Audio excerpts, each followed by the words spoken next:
आजची सुरुवात मस्त अशी एक कप चहाने केली. खरंच चहा घेतला की संपूर्ण दिवस असा फ्रेश ताजेतवाना वाटतो.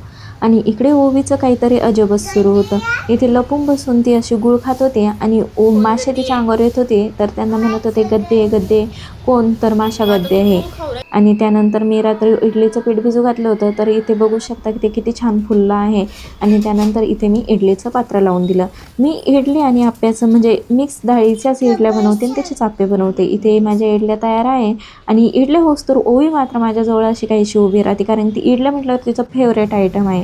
त्यानंतर मी सुद्धा इथे मस्त अशी इडली आणि चटणी एन्जॉय केली.